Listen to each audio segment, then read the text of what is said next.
kuvuga akazi ari byo byara umusaruro reka ntibazakubeshye nje kuri nje bubyara umusaruro bro sawa ubu ari yakuri yakoze filime imwe niyo batetaje ya filime batetaje se cyane filime imwe rutoki siko turazivamo filime imwe baketaje ngo ntange vigiri ku munsi byose nibi bajyana akazi go ino saha nsezeye filime imwe rutoki ikajya muri festival maze gukora filime z'igihumbi nataje nta nizo ndubaka we filime imwe yubaka etaje biterwa na filime wakoze shaka zira views igihumbi n'ijana na 10 nizo zubaka etaje nagariga abantu bose bacuriza kuri YouTube mu ma festival kuryo festival yamuhaye miliyoni 100 zo kubaka cyane nta kibuga wenda twese icyo tuzira nuko tutagiye muri festival biterwa n'ubwoko bwa filime ngo filime za festival wenda sinzo bakankiriya yiwe ariko nanjye duce twanye tuzayibakira ariko zabaravunitse cyane nta ntuntu sabanu banganye ari gitsina afite igore ngewe ndari mwise gurusa ngo nanjye bakinkiriya ndari mwise gurana bakinkiriya Ese yibakishije igitsina yego haramufashije nyambara gusubije muzuko ngira ngo mugore kwagiye aho nyambo se koko namana yambo ufite inzu nawe nayo mfite ribanza ntacyo mfite nanjye cyaragombe Irene umugore wariye neza akarongorwa neza nta kibazo abafite kwakwa ntiyaguca inyuma umugore wamwitayeho ukamwambika neza ukamuhereza buri kimwe cyose no mu rugo mu buriro ukabigenza neza ntago yaguca inyuma keretse uzaguca inyuma warakoze ibyo bintu uzirukana ingegero bazaba ari ingero ego ko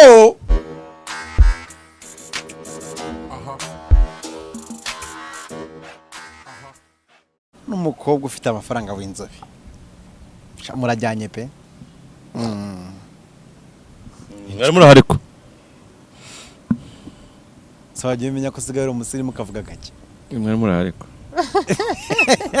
akobara cyera gifite indwiri wavugaga gutyo n'ubu ufite akarende nukuvuga kigano kigiye kuba kunsereza cyane oya no kugusuhuza nsuza se uvuga utuntu tutari ngombwa uvuga utuntu tutari ngombwa no kugusuhuza komera cyane rero mbaye neza byose kirama merci nya namahoro minete n'aya maso agatwiko u Rwanda ngo niho hantu umuntu akoza wambaye marinete oya marinete n'aya maso nimba abona uyambaye ku mazuru yego rasi wamuganye nawe byibutse nyuma se nawe nabona nabitekereje wamuganye buryo wabona yambaye he babona yambaye he nisore gushesheje nya ayayasha ntumbwire nabindi bintu ari kunkorera ntumbwire ko imvura iguye ibindi bintu rwose ari kunkorera nawe nako nakomeje kubireba ndavuga ndi nta kindi uri bunkorere ari ukugusha imvura nde ni ugushije imvura niwe Killaman nyine nibyo mbona ihenerese bucura wasinge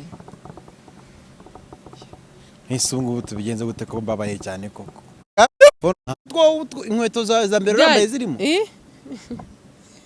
insanga byaragize humura wambaye inkweto nziza nizo dufitemo ako nenseze inkweto netakoranya shimwana araheba twatangiye ariko ubwiza nubusa nimukirate nabonye iminsi imiheto bina accident yamukoreye ndavuganisha ubwiza nago nimukabwiratisha ni wansazi nk'ubu Killaman akoze impanuka ntabwo mbikwifuza Killaman nta muntu wabyitaho kugize tutabyitaho ndazwe kubijyanye n'ubwiza reka tureba amafaranga kubajama ariko wowe buriya ntiwasubira imbere ya kamera uhita utangira kuvuga mu maso ngo wangiritse ba Double J nibyo ariko nibashake strategy mwikwicara hariya ngo ujye gukora performance burundu umere nk'uri kuvuga amatangazo no hariya nakazi baje kwirebera ba Double J bavuka hariya baje kwirebera abandi wowe urabakomute kureba itandukaniro iryawe nabiwate banukana ababyinnyi 20 mwese mwarepese hamwe mugende mukora amateka hariya uyu ucisha muvuge n'imvugo zabo zigezweho ucishe mubabwira utuntu twaho bo biyumvamo hakujya kurima ngo harya hano hitwa nguki kaho mbwira ese kangubaye iyo ubonye Diamond cya Davido samaze kugera mu bihugu byinshi kwisi ariko kuza kujya akavuga ati Kigali niwe mujyi wa mbere uri clean. Arabivuga na Diamond araza akabivuga nuko dukunze se cyane ukashaka kuri imitima yacu kugira ngo amarangamutima yacu twumve ko umuntu turi kumwe. Ntawe uzigera uvuga ngo Coach Gael ngaza gutanga amafaranga ngo iwe baburaye. Ntawe uzigera uvuga ngo aryama ku gitanda ngo cy'inturusu kandi akagumye kuryama kuri. Uvuga ibiri mu muziki. Mvuga ibiri mu muziki. Niba waraje ugakora indirimbo nka Alez ntuyikorere promotion wumva ko indirimbo se zitwara. Melody se ninde ku buryo kindi ari n'aba Diamond barakora. Ejo ninza nkavuga ni Melody uza kuri stage nini nkiriye ya Trace nta babyinnyi gute. The same no mu bitaramo byina kuki nkavuga ni performance ya Melody yo muri 2009 yo muri 2019 itandukanye nayo muri 2023.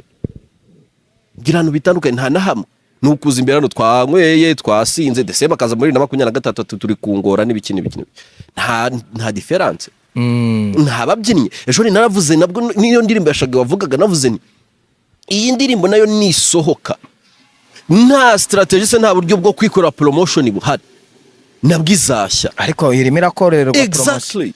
Niyo mpamvu bagiye Uganda bagahura na Ghetto Kids. Hari abandi bana bo muri Ghana nabo baba approaching babahe ku mafaranga. Hari n'abandi bana bo muri Kenya nabo. Abandi bo muri Kenya hari aba comedy bayikoreho hari ntago promo hari abantu bo ku ma TikTok bakomeye. Hako ba Jojo Breeze ntago babahereza agaciro ngo bamenye muri abo.